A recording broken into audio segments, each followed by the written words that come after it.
Hello students, welcome back to my channel Free Education by Vijay. We are going to read the second part of chapter 7 of class 7 supplementary book An Alien Hand, and we are going to read the chapter An Alien Hand, which is chapter 7. हम लोगों ने last video में इसका first part complete किया था and I hope कि आप सभी ने पढ़ा होगा और उस वीडियो को देखा होगा, समझा होगा and you might have understood it quite properly. So अगर किसी तरह के कोई क्वेश्चंस वैसे देखने को नहीं मिली कमेंट्स बॉक्स में, सो ऑब्वियसली आई बिलीव कि आप लोगों को अच्छी तरह से समझ में आया.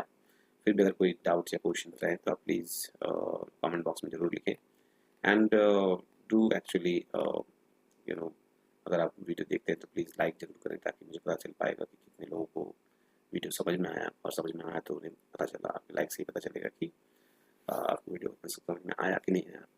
So let's move on to the part 2.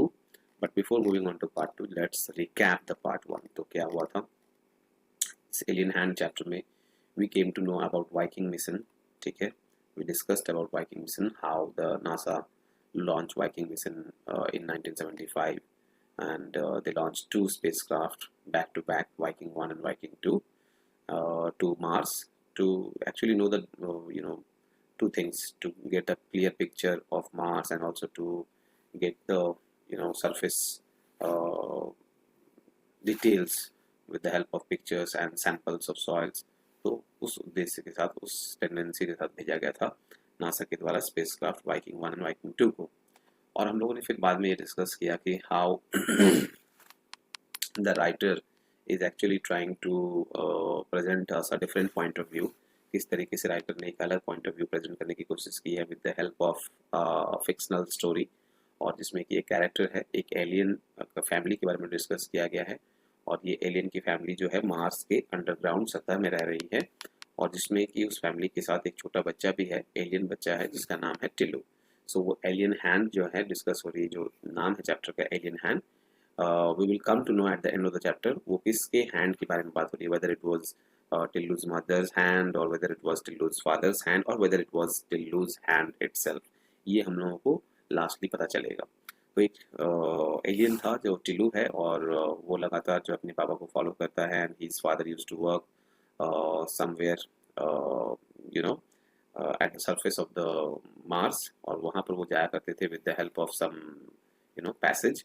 और टिल्लू भी को भी मौका मिला एक दिन वहाँ पर जाने का, and just by escaping his mother's attention, and his father was taking his afternoon nap, Tillu was able to cross the metal door, but he has taken all the things quite for granted, and he thought that just by crossing the metal door he would be able to reach the surface, but actually it wasn't.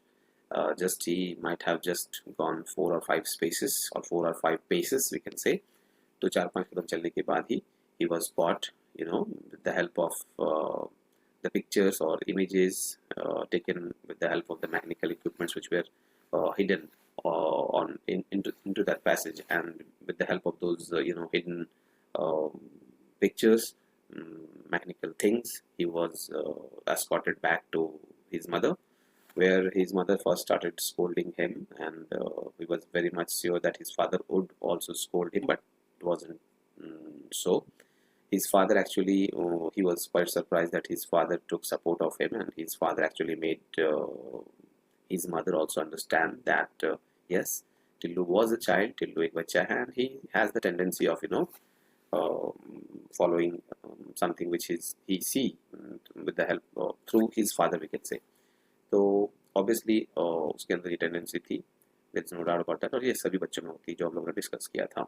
उसके पापा ने उसे समझाया कि देखो हम लोग यहाँ पर कैसे रहते हैं. उनके पापा की जो बातचीत थी उससे हमें ये पता चल पाया था कि they were living underground the surface of the Mars just because जो सन है वो हॉस्टाइल हो गया था.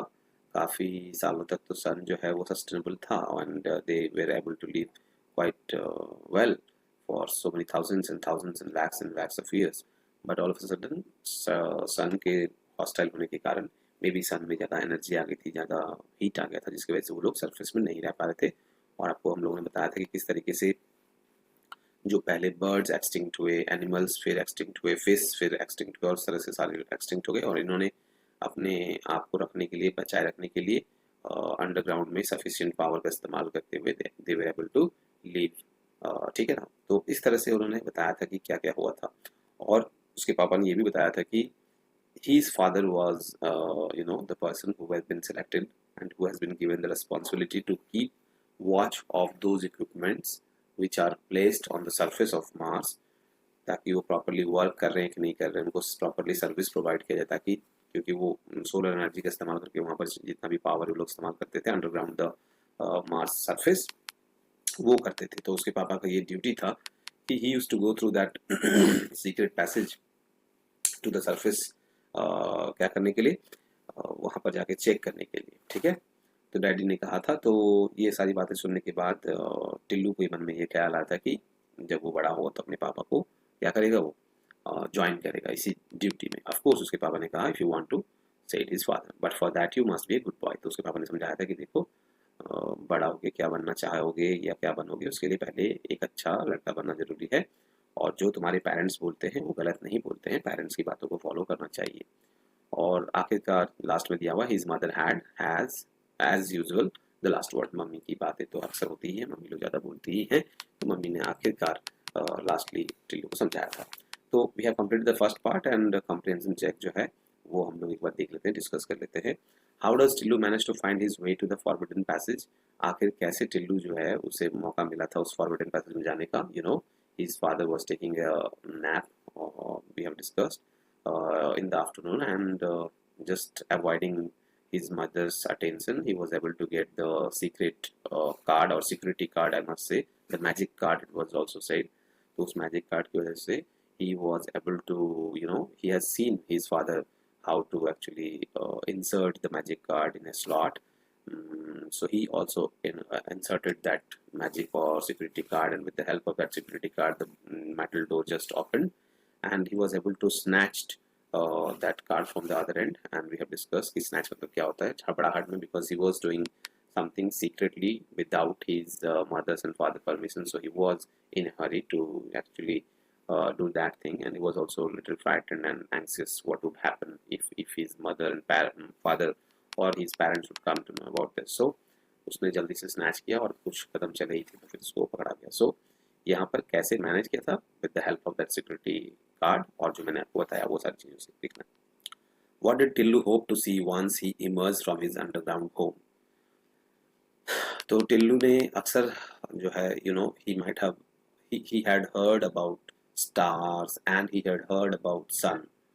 So Tillu also hoped to see someday. He had heard lot about sun and stars, but he had never seen them because they used to live underground the surface of the Mars or underground that planet, wherever they were living. So Tillu hoped to see the sun if it was day, or to see the stars if it was night. Why did Tillu's father advise him not to try to reach the surface of the planet? So what do you think? ऐसा क्या है कि टिल्लू के पापा ने उसको ऊपर क्यों जाने मना कर रहे थे? There were two reasons. Firstly, the surface was not apt for any living being, because we know that his father had told that the sun had become hostile once, and because of that till all the living beings had to actually alter their habitat, and they just could not survive on the surface of the that planet, or surface of that planet Mars. So they had made kind of an artificial arrangement underground the surface of Mars, and they started living there with the help of taking power with the help of solar energy. So he was advised not to go there. First one thing. Second, it is a very important thing that they don't want any outsiders or anyone to know about them, and to know about the secret that they were living underground that surface of that planet. What changes had occurred which forced people to live in underground homes? आखिर ऐसा क्या changes हुआ था जो अभी हम लोगों ने डिस्कस किया? As according to Tillu's father, the sun has turned hostile, though it had been quite sustainable for so many thousands and thousands of years, but all of a sudden, just because of some reason, it was not given, but I can say you that because of some chemical reactions or maybe because of any reason we must write. तो किसी reason के कारण जो है वो सन जो है वो हॉस्टाइल हो गया, सन में बहुत ज़्यादा एनर्जी आ गई होगी, maybe sun was producing lot of heat, और जिसके कारण जो है उन्हें अंडरग्राउंड होम में रहना पड़ा था. Because all the fishes, animals, birds were getting extinct, and there was every chance if they will live on the surface of the earth, so they will also not sustain. So because of sustaining themselves, अपने आप को बचाए रखने के लिए, they started living in underground homes. So now let's start the second part. तो हम लोगों ने ये recap किया last class का. Let's start the second part of An Alien Hand, chapter 7 of class 7. The big TV screen in the control room shows an alien spacecraft. अब यहाँ पर एक बहुत ही गजब बात हो जाती है, और वो ये हम लोगों को आगे देखने को मिलेगा कि जहाँ पर उनका कंट्रोल रूम था, जहाँ पर उनका सेंट्रल ब्यूरो था, हम लोगों ने डिस्कस किया था, उस कंट्रोल रूम में जो स्क्रीन्स लगाए हुए थे, जहाँ भी कैमराज लगाए हुए थे, उसकी फीड आती थी, और उस कैमरा के फीड से, उस कैमरा के डेटा से जो भी डेटाज आ रहे थे, वहाँ से दिखाई दे रहा था कि एक एलियन स्पेसक्राफ्ट, मार्स के लिए एलियन स्पेसक्राफ्ट. ठीक है, तो समझ लो कि जो वाइकिंग 1 और वाइकिंग 2 की बात हम लोगों ने शुरू में की थी, तो समझ लो कि नासा से, यानी कि अर्थ से जो लोग गए हैं मार्स में, ये लोग वहाँ के हैबिटेंट के लिए एलियन है. तो इसलिए बोला गया कि एक एलियन स्पेसक्राफ्ट आया था. तो आप मत समझो कि ये मार्स से कोई आया था अर्थ में. No, we are discussing about someone came from earth at Mars and what could be the reaction of Mars habitat. ठीक है ना, मार्स के जो निवासी है उनका क्या रिएक्शन था, ये सब सारी चीज लोग डिस्कस करेंगे. The question whether there is a life on other planets exercises everybody's mind. सवाल ये भी था कि जब एक स्पेसक्राफ्ट आया दूसरे जगह से, तो मन में सवाल आता है कि क्या दूसरे किसी प्लैनेट में भी लाइफ है या नहीं है. जिस तरह से हम लोग सोचते रहते हैं कि क्या सिर्फ अर्थ में लाइफ है, दूसरे किसी प्लैनेट में लाइफ नहीं, वैसे ही दूसरे प्लैनेट वाले भी सोचते रहते हैं. The president of the central committee is about to make an important statement. अब जो सेंट्रल कमिटी के जो प्रेसिडेंट थे, वो कुछ इम्पोर्टेंट स्टेटमेंट जो हैं वो देने वाले थे. तो चलिए, ये सारी चीज़ें क्या स्टेटमेंट देने वाले थे, वो एलियन का जो स्पेसक्राफ्ट आया था वो कहाँ से आया था, उसने क्या किया, उसमें कितने लोग थे, सवार थे, क्या क्या हरकतें हुई, और क्या दूसरे मतलब प्लैनेट में लाइफ होती है या नहीं होती है, सारी चीज़ों पे हम लोग डिस्कस करेंगे. चलिए बात करते हैं. तो next day when Tillu's father went to work, अगले दिन जब टिल्लू के पापा जो हैं वो काम पे गए थे, he found the control room full of excitement. तो उसने देखा कि पूरा कंट्रोल रूम जो है बहुत ही एक्साइटेड है. क्यों एक्साइटेड है? Just because they have seen something new और some spacecraft from different planet came to was seen in the control room with the help of those cameras which were actually placed. People were crowded round the big TV screen. So वो control room में एक बड़ा सा TV screen जो है वो लगा हुआ था, लोग वहाँ पर भीड़ लगाए हुए थे, और उस टीवी में क्या दिखाई दे रहा था?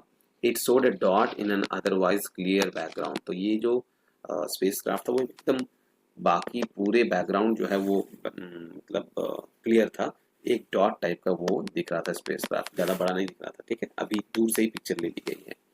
It is not a star. अब वो जो डॉट दिख रहा था वो स्टार नहीं था, ये सबको पता चल गया था, बिकॉज वो लगातार अपना पोजीशन चेंज कर रहा था. आप सभी को पता है कि stars do not change their position.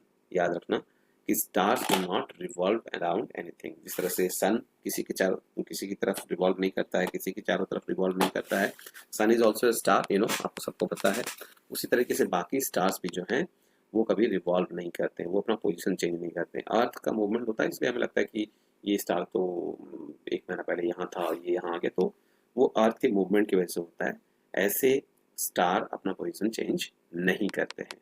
ठीक है, बट वो जो डॉट जो दिखाई दे रहा था उस बड़े से स्क्रीन में, वो अपना पोजीशन लगातार चेंज कर रहा था. Our computer has given a trajectory for this thing. अब ट्रैजेक्टरी क्या होती है? Trajectory mean suppose if you throw something from here to here, तो इसकी trajectory, if you have thrown something here, how it will go down. ये जो trajectory है, this has been estimated. जो आपकी पावर फोर्स लगी है, साइंस में आप पढ़ोगे कि किस तरह से ट्रैजेक्टरी डिसाइड होती है. आप तो किसी मतलब मान लो आपने बॉल को ऊपर फेंका है, लेकिन वो कुछ आपके पावर तक, जितना आपका पावर लगा होगा वहां तक ऊपर जाएगा, उसके बाद वो धीरे धीरे फिर नीचे आना शुरू करेगी. तो यही है ट्रैजेक्टरी.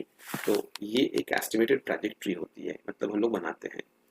आपने क्रिकेट मैच देखा होगा, क्रिकेट मैच में जब आजकल जो DRS के सिस्टम्स आ गए हैं, उस DRS सिस्टम में क्या होता है कि जब बॉल पैड पे लगती है तो अंपायर भले आउट दे ना दे, तो प्लेयर के पास एक ऑप्शन होता है, यानी कि रिव्यू, डिसीजन को रिव्यू करने का। DRS का मतलब वही डिसीजन रिव्यू सिस्टम।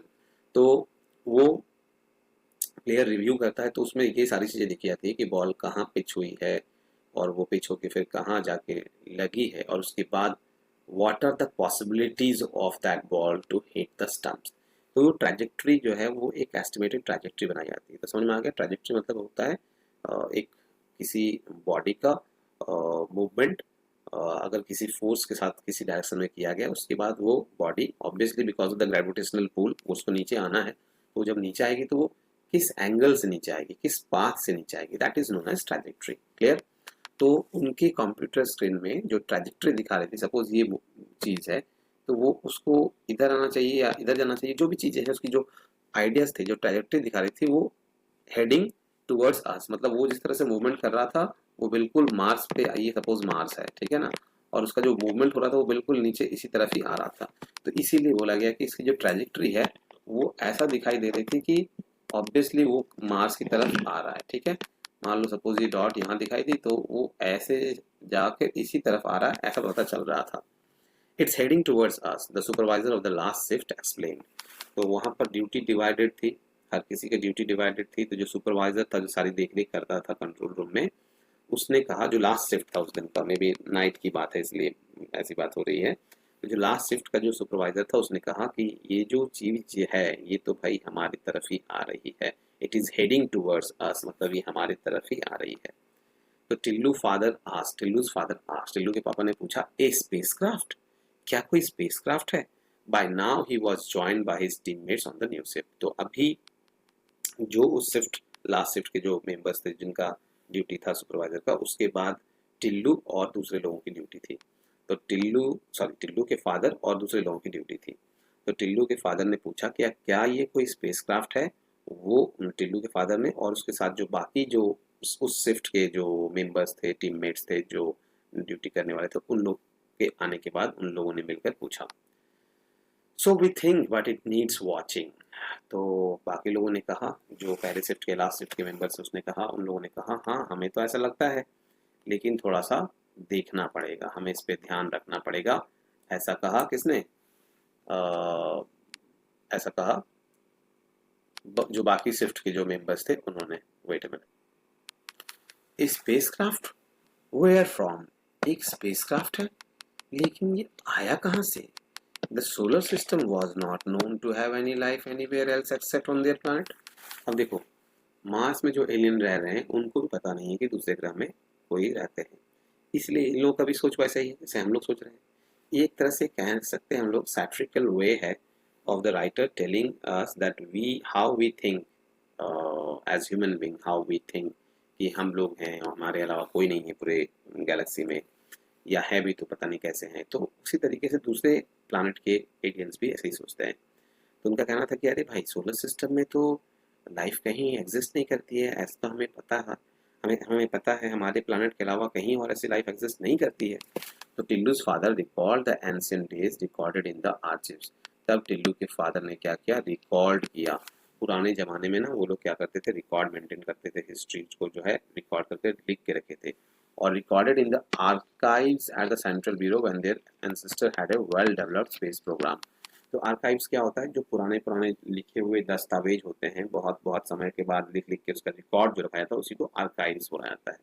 ठीक है, पुरानी पुरानी रिकॉर्ड्स को, पुरानी पुरानी लिखी हुई चीज़ों को, उसका जो संग्रहण होता है, that means kind of a we can say collection of written historical written documents are known as archives. तो सेंट्रल ब्यूरो में जो भी डॉक्यूमेंट्स लिखे हुए थे उसको याद करते हुए टिल्लू के फादर ने कहा कि when their ancestor had a well developed space program, उसने कहा जब हमारे पूर्वज के पास ना बहुत अच्छा स्पेस प्रोग्राम था, and had searched the solar system with manned and unmanned spacecraft, और हम लोग उस समय में ना सर्च किया करते थे मैन और अनमैन्ड स्पेसक्राफ्ट के हेल्प से। कुछ कुछ स्पेसक्राफ्ट होते हैं जिसमें तो ह्यूमन बींग्स को भेजा जाता है, मैन को भेजा जाता है, साइंटिस्ट जाते हैं, और कुछ कुछ स्पेसक्राफ्ट होते हैं जो रोबोटिक्स होते हैं, जो मैकेनिकल्स होते हैं, उसमें मैन को नहीं भेजा जाता है। ठीक है, and found that they were Indeed alone. तो टिल्डू के फादर का कहना था कि हम लोगों के द्वारा रिसर्च किया गया था, हमारे पूर्वजों के द्वारा, एंड उस समय जितने भी स्पेसक्राफ्ट अलग अलग जगह में गए, अलग अलग प्लैनेट में गए, हम लोगों को कहीं भी कोई जीवन दिखाई नहीं दिया या नहीं मिला। Now in the days of energy shortage, और क्योंकि अब एनर्जी की शॉर्टेज हो रही है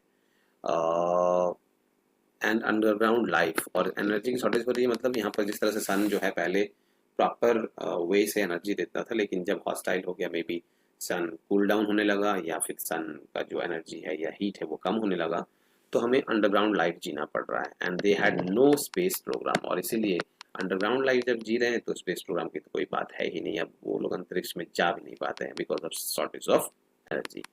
दे could only watch importantly from their vantage point. वो लोग क्या करते हैं, वो लोग अपने ही पॉइंट से, अपने उस आइडियल पॉइंट से हम लोग बोल सकते हैं इम्पोर्टेंटली। इम्पोर्टेंटली मतलब होता है काइंड ऑफ इनकॉम्पिटेंट, यानी कि हम लोग बोल सकते हैं कि जो कुछ कर नहीं सकता, there is nothing which he can do, मतलब व्हेन यू लूज पावर, ठीक है, तो उसको हम लोग बोलते हैं importantly. They could only watch importantly from their vantage point. तो वो लोग जो है, इम्पोर्टेंटली का मतलब होता है हेल्पलेस या पावरलेस, मतलब बिना कुछ करने की स्थिति में, कुछ भी करने की स्थिति में नहीं रहना, तो वैसी स्थिति को हम लोग बोलते हैं हेल्पलेस या पावरलेस स्थिति। तो वो लोग अपने उस जगह से अंडरग्राउंड मतलब लाइफ से वहां से चुपचाप से बैठ करके देख सकते थे। वेंटेज पॉइंट मतलब कंफर्टेबल पॉइंट, जहां से वो लोग बैठ के आराम से इजिली देख सकते हैं, ठीक है ना, जहां से उनको एक अच्छा व्यू मिलता है, प्लेस ऑफ गुड पोजिशन हम लोग बोल सकते हैं। तो वेंटेज का मतलब हम लोग बोल सकते हैं place of good position, or we can say from where a good view can be seen. Who are these strangers? अब ये strangers कौन है भाई? अब ये सोचने वाली बात थी। Now let's discuss कि आखिर ये strangers हैं कौन।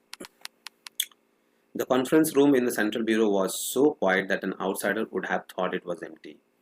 अब टेंशन बढ़ रहा था। You can see कि सेंट्रल ब्यूरो में टेंशन बढ़ रहा था, एकदम साइलेंट हो गया था माहौल। जब टेंशन वाला माहौल होता है तो साइलेंट हो जाते हैं लोग, और इतना साइलेंट हो गया था, ऐसा लग रहा था कि मानो इतने बड़े सेंट्रल ब्यूरो में बहुत सारे लोग भरे हुए थे, फिर भी ऐसा पिन ड्रॉप साइलेंस था। ऐसा लग रहा था कि वो सेंट्रल ब्यूरो बिल्कुल खाली है। Far from it, it was full to capacity. और अगर बात की जाए तो वो खाली नहीं था, दूसरी तरफ बिल्कुल आज खचाखच भरा हुआ था, because it was a different day. कुछ अजीब सी चीज़ दिखाई दे रही जो उनके प्लानट में आ रही है, उनकी प्लानट की तरफ ही आ रही है। So obviously there was a curiosity, there was a anxiousness in the air, there was a kind of fear in the air। तो पूरा भरा हुआ था खचाखच जो सेंट्रल ब्यूरो था। लेकिन but the members of the central committee were usually quiet. लेकिन जो सेंट्रल कमिटी यानी कि जो वो सारा चीज़ देख रेख करती थी, सेंट्रल ब्यूरो को चलाती थी, वो लोग भी अक्सर चुपचाप नहीं रहते थे, but they were unusually quiet. आज वो लोग चुपचाप थे because they had no answers, बिकॉज अभी उनको पता ही नहीं चल पा रहा है कि ये कौन है, कहाँ से आ रहे हैं, क्यों आ रहे हैं। They knew that the president was going to make a momentous announcement. अब उनको पता था कि जो भी उनके सेंट्रल कमिटी के प्रेसिडेंट है, कोई भी कमिटी होती है, कोई भी संस्था होती है, कोई भी संगठन होता है, तो उसके प्रेसिडेंट होते हैं, अध्यक्ष होते हैं, तो उसके अध्यक्ष के द्वारा कुछ ना कुछ मोमेंटियस अनाउंसमेंट, यानी कि कुछ ना कुछ विशेष, कुछ ना कुछ इम्पॉर्टेंट अनाउंसमेंट होगा, ऐसा सबको भरोसा था। जब भी कुछ प्रॉब्लम आता है तो लोग जो उनके लीडर होते हैं, जो उनके हेड होते हैं, उनकी तरफ फेस करते हैं। They actually believe that something will announce from the president. और आखिरकार उस प्रेसिडेंट ने ही शायद कहा, क्या कहा, colleagues I will give you the report as I have it. मेरे सारे सहकर्मी यानी कि काम करने वाले सभी मेरे साथियों, मैं आपको वो रिपोर्ट देने वाला हूँ, सबके सामने सुनाने वाला हूँ जो मुझे मिला है। While I speak, there may be a change in the situation। जब मैं बात कर रहा हूँ हो सकता है कि जो मुझे रिपोर्ट मिला है उसमें चेंजेस हो जाए, क्योंकि वो चीज़ धीरे धीरे आगे बढ़ रही है, तो उसका पोजीशन चेंज हो सकता है। The president paused to get his papers in order and then continued. President ने अपने पेपर्स जो है थोड़ी से रुका, उसके पेपर्स उसका उसने ठीक करने की कोशिश की, और उसके बाद उसने कहा, टू स्पेसक्राफ्ट आर अप्रोचिंग अस। देखो वाइकिंग मिशन के बारे में हम लोग बात कर रहे थे ना, तो इस घटना से ऐसा लगता है कि मार्स में उस समय लाइफ था। मतलब मैंने आपको शुरू में बताया, it is an imaginary story. एक अलग पर्सपेक्टिव देने की कोशिश की गई है कि मे बी हमारा जो सर्च करने का तरीका था उससे दूसरे जो प्लैनेट के जो लिविंग बींग्स होंगे वो मे बी अलर्ट हो गए होंगे और शायद वो पता नहीं लगाने दिए होंगे कि वहाँ पर कोई लाइफ है। मे बी ये पर्सपेक्टिव देने की कोशिश की गई है राइटर के द्वारा। तो देखते हैं आगे क्या निकल के आता है। लेकिन यहाँ पर अभी बताया जा रहा है कि जो अनाउंसमेंट किया गया प्रेसिडेंट के द्वारा, उसने क्या कहा कि 2 स्पेसक्राफ्ट आ रहे हैं हमारी तरफ। One is in fact orbiting our planet while the other is still far away. तो ये मान लो प्लानेट है, तो एक हमारे प्लानेट के चारों तरफ ऑर्बिट कर रहा है, यानी कि चारों तरफ रिवॉल्व कर रहा है, ठीक है, और दूसरा अभी दूर है। We guess that they are coming from our neighbouring planet. President ने कहा मुझे ऐसा पूरा संभावना लग रही है कि ये हमारे किसी आस पड़ोस के प्लानेट से ही आ रहे हैं। How should we react? Number 1 your views please. तो प्रेसिडेंट ने डायरेक्ट जो उनके कमेटी के मेंबर्स थे उनको अलग अलग नाम से पुकारा जा रहा है, कोई नेम नहीं है, तो डायरेक्ट वो पूछ रहे हैं कि अब वो लोग आ रहे हैं तो हमारा रिएक्शन कैसा होना चाहिए, हमें कैसे रिएक्ट करना चाहिए।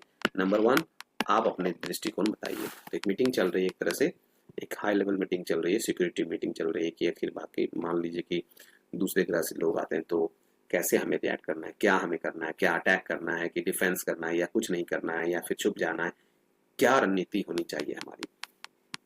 तो उसने अपनी बात रखी और उसके बाद नंबर 1 जो भी था, नंबर 1 उसको बोलने के लिए बोला गया। अभी पता चलेगा कि हु इज नंबर 1। तो नंबर 1 कौन था ये आप लोगों को याद रखना है स्टूडेंट, बिकॉज ये क्वेश्चंस में आता है who was number 1।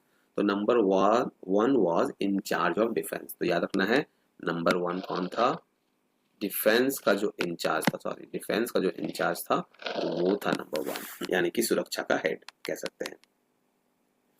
He was known for his courage। तो जो नंबर 1 था वो किस लिए जाना जाता था ये भी आपको याद रखना है स्टूडेंट्स।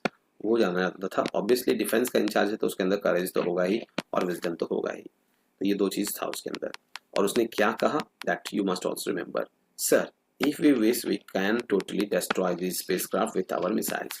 तो ऑब्वियसली जो डिफेंस के इंचार्ज होते हैं ना, वो अपने डिफेंस को स्ट्रांग मानते हैं और उनका कहना है कि अगर सर आपकी इच्छा है तो हम लोग इस स्पेसक्राफ्ट को अपने मिसाइल से डिस्ट्रॉय कर सकते हैं, खत्म कर सकते हैं, नेस्तनाबूद कर सकते हैं, उड़ा सकते हैं।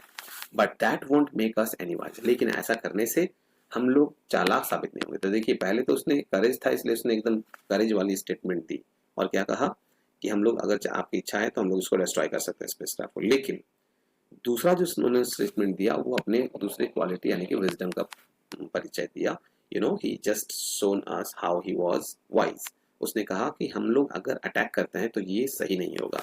We do not have the capacity to render these craft unoperational in space. हमारे पास इतनी पावर नहीं है कि इन स्पेस क्राफ्ट को बिल्कुल स्पेस में ही अनऑपरेशनल बना दें, ठीक है, तो वो हमारे पास नहीं है। But should they land we can render them ineffective any time we choose. मतलब कि जब तक वो हवा में है यानी कि स्पेस में है, जब तक वो लैंड नहीं किया है तब तक हम लोग कुछ नहीं कर सकते। लैंड करेगा तब हम लोग उसको डिस्ट्रॉय कर सकते हैं, लेकिन अगर वो हवा में रहेगा तो हम लोग के पास वैसा इक्विपमेंट्स नहीं है कि इनको अनऑपरेशनल कर दें स्पेस में। But should they land we can render them ineffective any time we choose. लेकिन जैसे ही वो लोग लैंड करेंगे तब हम लोग इसको जो है इनइफेक्टिव कर सकते हैं, उनको टारगेट लेकर के इनइफेक्टिव बना सकते हैं। Our report says that they do not contain living beings. और हमारी रिपोर्ट में जो निकल के आ रहा है, जो भी खुफिया जांच से पता चला है, maybe with the help of pictures, maybe with the help of other things, maybe with the help of experience, हमें ये पता चला है कि इसमें किसी तरह का कोई लिविंग बींग्स नहीं है। दे ओनली हैव इंस्ट्रूमेंट, और इन स्पेसक्राफ्ट में सिर्फ इंस्ट्रूमेंट है। तो आपको याद रखना है कि नंबर 1 ने क्या क्या बातें कही थी as an incharge of the defence. अब number 2 your opinion please. President ने पूछा नंबर 2 से, भाई नंबर 1 ने अपनी बातें रखी as in charge of the defence, number 2 से भी पूछा गया आपकी राय क्या है। The president asked the scientist on the committee. तो सेकंड नंबर वाला कौन था थोड़ा हम लोग जान लेते हैं और वो क्या कह रहा है। आई recommended non interference and passive observation. Second वाला थोड़ा सा अलग टेंडेंसी बात कर रहा है, अलग दृष्टिकोण से बात कर रहा है, अलग पॉइंट ऑफ व्यू। उसका कहना है कि हम लोगों को नॉन इंटरफेरेंस वाला और पैसिव ऑब्जर्वेशन करना चाहिए। मतलब कि किसी तरह से कोई भी एक्शन अभी नहीं लेना चाहिए, जस्ट चुपचाप से नजर बनाए रखनी चाहिए, ध्यान से उसको देखते रहना चाहिए। Since we do not know the power of the senders, क्योंकि हमें अपने अपोजिशन का पावर पता नहीं, हम लोग अटैक कर दें कहीं वो हमारे से ज़्यादा ताकतवर हो और हमें ही उड़ा उड़ा के चले जाएं तो, और हमारा पूरा ग्रह कोई बर्बाद कर दें तो। इसीलिए हमें जब तक इसको भेजने वाले का पावर का पता नहीं है तो हम लोग को अटैक नहीं करना चाहिए। So we do not know the power of the sender of these spacecraft and we are still in the dark about their intentions. और पावर तो हमें नहीं पता, साथ ही साथ हमें ये भी नहीं पता कि आखिर इनको भेजा क्यों गया है। मे बी ये हमारे लिए हार्मफुल ना हो। It is wise not to reveal our existence. इसीलिए ज़्यादा अच्छा रहेगा कि हम लोग अगर कोई एक्शन लेते हैं तो पता चल जाएगा उन लोगों को कि यहाँ पर लाइफ है। उससे बेहतर ये होगा कि हम लोग चुपचाप रहें, छिपे रहें, बिना कुछ किए बस नज़र बनाए रखें, ऑब्जर्वेशन करते रहें और उनको पता ही ना लगने दें कि हम लोग यहाँ एग्जिस्ट करते हैं। तो उसने कहा, सेकंड नंबर वाले ने, नंबर 2 ने, कि ज़्यादा चालाकी इसी में होगी, इसी में बुद्धिमानी होगी कि हमारा एग्जिस्टेंस, हमारा हमारा जो अस्तित्व है वो उनको पता नहीं चलना चाहिए कि हम लोग यहाँ पर एग्जिस्ट करते हैं। If we destroy these spaceships or render them ineffective, अगर हम लोग इस स्पेसशिप को डिस्ट्रॉय करते हैं या किसी तरीके से कब्जे में कर लेते हैं तो we might reveal our existence. तो हो सकता है कि हम लोग सक्सेसफुल हो जाएं, उनको डिस्ट्रॉय भी कर दें और उनको किसी तरह से हम लोग इनएक्टिव भी कर दें, लेकिन होगा क्या फिर उसके बाद ये होगा कि बाकी लोगों को पता चल जाएगा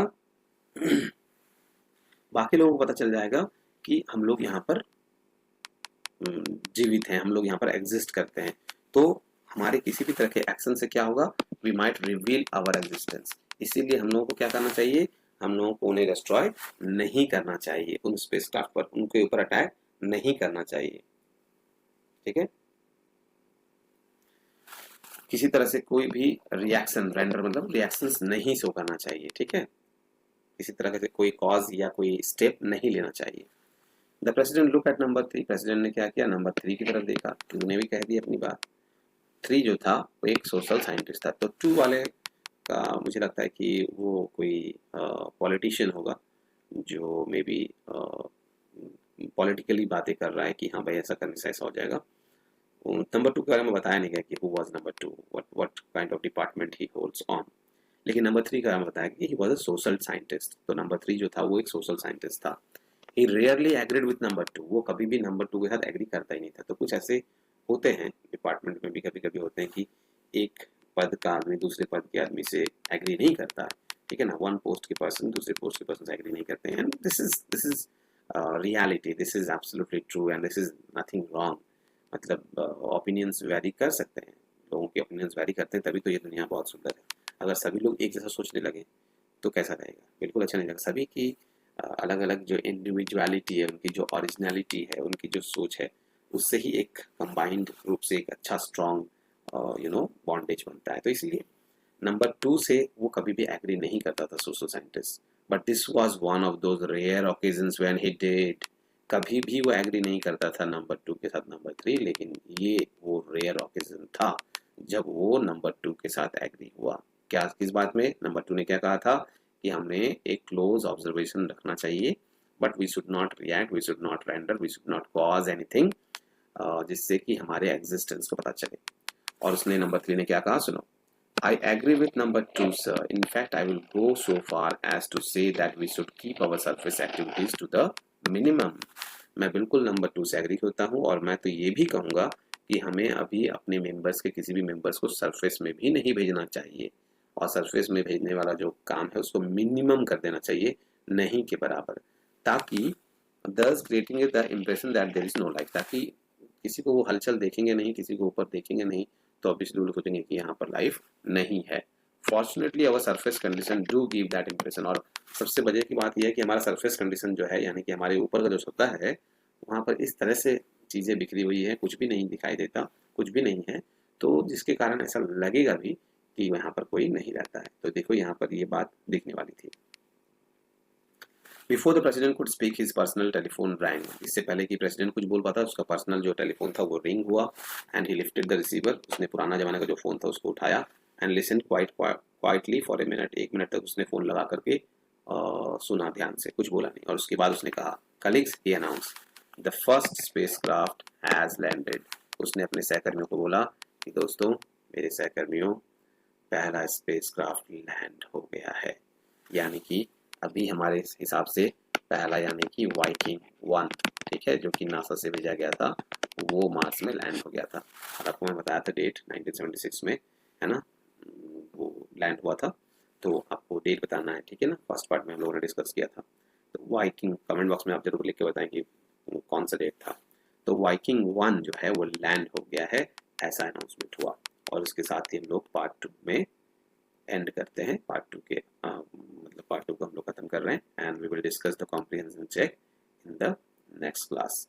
और वही करना है आपको, कॉम्प्रिहेंशन चेक के क्वेश्चन जो हैं अपने वर्ड्स में आप लिखने की कोशिश करें and we will discuss in the next class and we will discuss the next part and the concluding part in the next video. So I hope कि आपको मज़ा आ रहा है, और अगर आपको सच में समझ में आ रहा है तो प्लीज़ आप अपने रिएक्शन जरूर दें, may be in comment box, may be by pressing the like button, so that I can understand yes you're getting all the points quite clearly, and any doubts if you have, then you can just write in the comment box. I will be really very happy to answer them. Okay, so we'll meet again in the next video. Thank you very much.